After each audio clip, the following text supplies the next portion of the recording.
ஒரு வருஷத்துல எல்லா மாதமே புல்லட் ட்ரெயின் ஸ்பீடில் வேகமாக போயிடுது. டைம் போகிறதே நமக்கெல்லாம் தெரிய மாட்டேங்குது. அந்த ஸ்பீடில் ஒரு வருஷம் ஒரு நாள்னு போயிடுது. கண்ணை மூடி திறக்கிறதுக்குள்ளே ஒரு நாளே போன மாதிரி இருக்குது. இப்படின்னு பார்த்தா 2024 முடிஞ்சிருச்சு. ஏன் கொரோனா வந்து 5 வருஷம் ஆச்சுன்னு சொன்னால் ஒரு சின்ன ஷாக் எல்லாத்துக்கிட்டே இருக்குது. டைம் ரொம்ப ஃபாஸ்ட்டாக போயிட்டுருக்கு.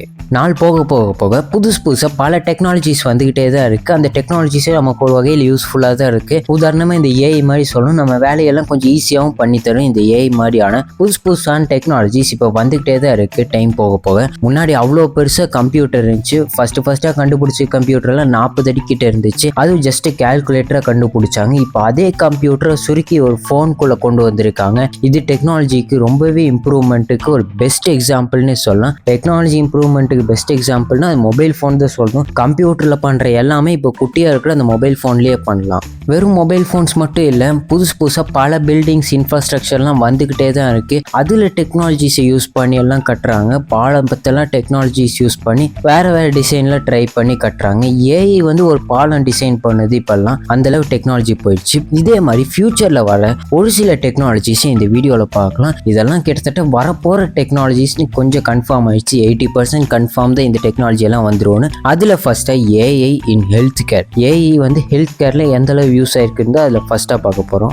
ஏஐ ஹெல்த் கேரில் வரும்போது அதனால அக்யூரேட்டான ரிசல்ட்ஸை கொடுக்க முடியும்னு சொல்கிறாங்க. உதாரணமாக இந்த MRI scan, CT scan, X ray scan மாதிரி ஸ்கேன்ஸ் எடுக்கும் போது அதில் ஏஐ யூஸ் பண்ணால் அக்யூரேட்டான ரிசல்ட்ஸ் கிடைக்கும்னு சொல்கிறாங்க. அதனாலேயே நிறையா பக்கம் ஏஐ யூஸ் பண்ண ஆரம்பிச்சிட்டாங்க. அதுவும் இல்லாமல் ஒரு சில டிசீஸ் எல்லாம் வரதுக்கு முன்னாடியே அதை ப்ரெடிக்ட் பண்ண முடியும்னு சொல்கிறாங்க. அதனாலேயே ஏஐ இன் ஹெல்த் கேர் வரதுக்கான சான்ஸ் 85% கன்ஃபார்ம் ஆயிடுச்சு. பல கண்ட்ரீஸில் வந்துருச்சு வேற. இதனால புதுசாக மருந்து கண்டுபிடிக்கலாம். பல நோய்க்கு வந்து குணமே ஆக முடியாத மருந்தெல்லாம் இருக்கு. அதனால அதுக்கு வந்து நிறைய மருந்து புதுசாக ஏஐ யூஸ் பண்ணி கண்டுபிடிக்கலாம். நிறைய கண்ட்ரீஸ்லாம் இந்த ஏஐ ஹெல்த் கேர்ல யூஸ் பண்ணிட்டு தான் இருக்காங்க. அதனால அது உங்களுக்கு ஒரு பெரிய யூஸ்ஃபுல்லாகவே இருக்கு இந்த ஏஐ வந்ததுனால.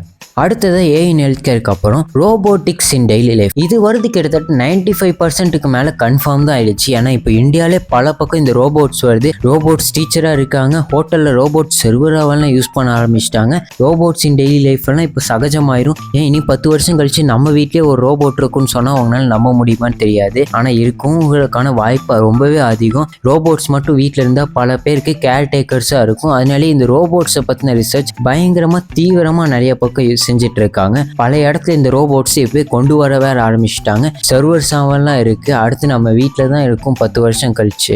ஏன் இஸ்ரோலேயே ஒரு சயின்டிஸ்டா ஒரு ரோபோட் தான் வச்சிருக்காங்க. வியோமித்ராங்கிற ஒரு ரோபோட் இஸ்ரோல ஒரு மெம்பரா தான் இருக்கு. அந்த ரோபோட்டை ஸ்பேஸ்க்கு வேற அனுப்ப போறாங்க. அது வந்து ரொம்ப நாள் ஆச்சு. ககன்யாங்கிற ஒரு மிஷன்ல அந்த ரோபோட்டை ஸ்பேஸுக்கு அனுப்ப போறாங்க. ஹியூமன்ஸ் கூட ரோபோட்ஸ் அந்த அளவுக்கு இந்தியாக்குள்ள வர ஆரம்பிச்சிருச்சு. டீச்சர்ஸான ரோபோட்ஸ் யூஸ் பண்ண ஆரம்பிச்சிருக்காங்க. அதனால இந்த ரோபோட்ஸை உருவாக்குறதுல தீவிரமா பல நாடுகள் இருக்காங்க. பல கம்பெனிஸ் இதை உருவாக்க நினைச்சிட்டு இருக்காங்க. அடுத்தது ஸ்மார்ட் அக்ரிகல்ச்சர். இது வர வேண்டியது எல்லா ஊர்லயும் இம்பார்ட்டன்டான விஷயம். ஸ்மார்ட் அக்ரிகல்ச்சர்னா ஒன்றும் இல்லை, ரொம்பவே அட்வான்ஸ்டான டெக்னாலஜிஸை வச்சு நம்ம விவசாயம் பண்றது ஸ்மார்ட் அக்ரிகல்ச்சர்னு சொல்லுவாங்க. நம்ம கிட்ட இருக்கிற பொருளையும் சேர்த்து கூட எக்ஸ்ட்ராவா கொஞ்சம் அட்வான்ஸ் டெக்னாலஜிஸ். உதாரணமா இந்த ட்ரோன்ஸை வச்சு மேலே பூச்சி மருந்து அடிக்கிறது, இதுவும் ஒரு வகையில் ஸ்மார்ட் அக்ரிகல்ச்சர் தான். இந்த மாதிரி ஸ்மார்ட் அக்ரிகல்ச்சர் பண்றது ரொம்பவே இம்பார்ட்டன்டான ஒரு விஷயம் நம்ம ஊர்லலாம். மெயினா இது ஃபார்மர்ஸ்க்கு ரொம்ப ஹெல்ப்ஃபுல்லாக இருக்கும். ரோபோட்ஸ் வச்சு விவசாயம் பண்ணுறது, புதுசாக டிராக்டர்ஸ் எல்லாம் கண்டுபிடிச்சிருக்காங்க இந்த விவசாயம் பண்ணுறதுக்காகவே. அதுவே அறுவடை பண்ணி அதுவே எல்லாமே பண்ணிடும். காயை தனியாக செடியை தனியாலாம் பிரித்து எடுத்துரும். அதுவும் இல்லாமல் சென்சார்ஸ் வேறு இருக்குது. நிறைய சென்சார்ஸை வச்சு ஸ்மார்ட் அக்ரிகல்ச்சர் இப்போ பண்ணிகிட்டு இருக்காங்க.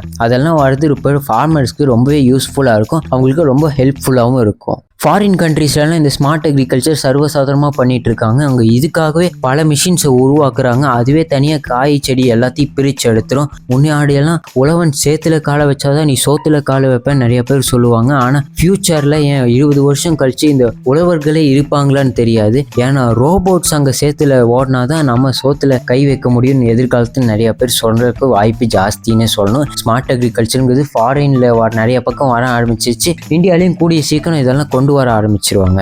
அடுத்ததாக ஸ்மார்ட் சிட்டி தான். ஸ்மார்ட் சிட்டின்னு சொன்ன உடனே நம்ம எல்லாம் நினைக்கிற ஒரு காமனான விஷயம் நம்ம ஊரில் குளத்தோரத்தில் போட்டிருக்கிற பார்க்கு தான். அதை ஸ்மார்ட் சிட்டின்னு தான் சொல்லி போட்டிருக்காங்க. உதாரணம் இந்த ஐ லவ் கோவை, நம்ம சென்னை, நம்ம கோவை, அங்கே பார்க்ஸ் போட்டிருப்பாங்க. அதை தான் ஸ்மார்ட் சிட்டின்னு கவர்மெண்ட் சொல்லியிருப்பாங்க. ஆனால் அது ஸ்மார்ட் சிட்டியில் அது வந்து பார்க் தான். அதை குளத்தோரமாக போடுறதுனால அவங்க ஸ்மார்ட் சிட்டின்னு சொல்கிறாங்க. ஆனால் இது ஸ்மார்ட் சிட்டியே இல்லை. ஒரிஜினல் ஸ்மார்ட் சிட்டி கம்பேர் பண்ணும்போது இல்லை 0.001% கூட சமமாகாது. ஏன்னா ஸ்மார்ட் சிட்டிங்கிறது அது இல்லை. ஸ்மார்ட் சிட்டிங்கிறது ஒரு சிட்டி, அங்கே வந்து ரொம்பவே அட்வான்ஸ்டான டெக்னாலஜிஸும் ஸ்மார்ட் டெக்னாலஜிஸும் யூஸ் பண்ணி கட்டியிருப்பாங்க. ஒன்று எல்லாமே ஸ்மார்ட்டாக இருக்கும். அங்கே கட்டியிருக்கிற விதம், பில்டிங்ஸ், அங்கே இருக்கிற டிரான்ஸ்போர்ட்டேஷன், சேஃப்டி, செக்யூரிட்டி எல்லாமே ஸ்மார்ட் டெக்னாலஜி, அட்வான்ஸ்டான டெக்னாலஜி யூஸ் பண்ணி கட்டியிருப்பாங்க. அதுதான் ஸ்மார்ட் சிட்டி. நம்ம ஊரில் குளத்தோரம் போடுற பார்க் இல்லை, அங்கே ஒரு லைட்ஸுமே ஸ்மார்ட்டாக தான் இருக்கும். உதாரணமாக இந்த motion sensor light, safety and செக்யூரிட்டிக்கெல்லாம் ரொம்ப ஹை செக்யூரிட்டியாக இருக்கணும். மோஷன் சென்சார் லைட்லாம் போடும்போது கரண்ட்டை மிச்சப்படுத்தலாம்.